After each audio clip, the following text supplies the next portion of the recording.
Նկարները, որ տեսնում եք, խորհրդային շրջանում Գառնու տաճարի վերականգնման ընթացքից են։ Ադրբեջանցիները թվիթերում քարոզչություն են սկսել։ Տեղադրում են այս լուսանկարներն ու փորձում ապացուցել, թե իբր տաճարը ինչ է, իբր հայերն այն կառուցել են խորհրդային տարիներին, որպեսզի իրենց հռչակեն հին մշակույթ ունեցող ազգ։ Մասնագետներն ասում են, տարիներ անց էլ թշնամուն բնորոշ ձեռագիրն անփոփոխ է, ոչ միայն ջնջում, ավերում են հայկական մշակույթը, այլև մեր ունեցածով կերտում իրենց նորորյա պատմությունը։ Ինքը ուզում է կլանել ամբողջ հայկական լեռնաշխարհը, ինքը սկսել է այդ արևելյան կողմից եւ կլանելով առաջ է գնում, այսօր Արցախը կլանեց եւ հիմա խորժակը շատացել է եւ անընդհատ փորձում է հիմքեր ստեղծել իր ծավալաբաշխական քաղաքականությանը։ Քարերի հետ են կռիվ տալիս, յուրացնում մեր մշակույթն ու իրենց ներքին հաշվեհարդարը տեսնում։ Այդպես վարվեցին նաև Նախիջևանի ավելի քան 26,000 հայկական հուշարձանների մշակութային արժեքների հետ, որոնցից եւ ոչ մի հետք չթողեցին։ Նախիջևանում ոչ մի հատ գոյություն չունի։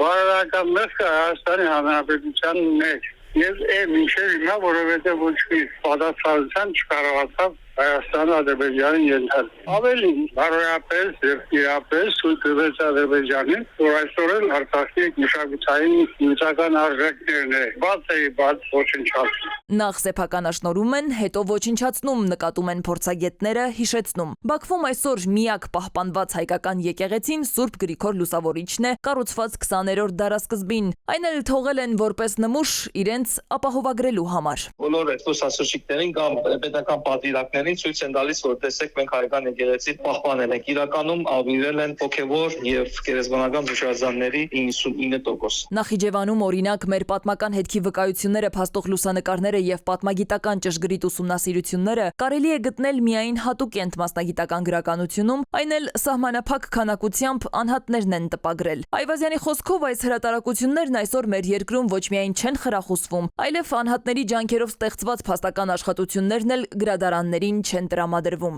Դա պետական տերոր է, սեփական մշակույթի նկատմամբ, որ այդ 300 օրինակ, 500 օրինակից օրինակներ չեն հասնում նույնիսկ արկա գրադարաններին։ Հայաստանը ունի մոտավորապես 930-950 բնակավայրեր, մոտավորապես 1500-ից ավելի գրադարաններ ունեին համայնքային, կեսից ավելի փակվել են։ Երևանում ընդամենը մի քանի ամիս առաջ փակվեց ինֆորմացիոն կենտրոնի գրադարան։ Այս գրադարանն ի դեպ 2 միլիոնանոց ֆոնդով է։ Գիրքը գրադարանին հասցնելու հարցում պետությունն ըստ փորձագետի ձեռքերը վաղուց է լվացել, պետական որևէ աջակցություն այս հարցում չկա, ինչը չի կարելի ասել միլիոնավոր դոլարներ ծախսող ու կեղծ պատմություն ստեղծող Բաքվի մասին։ Ինչ ենք թողնում սերունդներին, հարցնում է հուշարձանագետը, եթե նույնիսկ եղածին տեր կանգնել չենք կարողանում։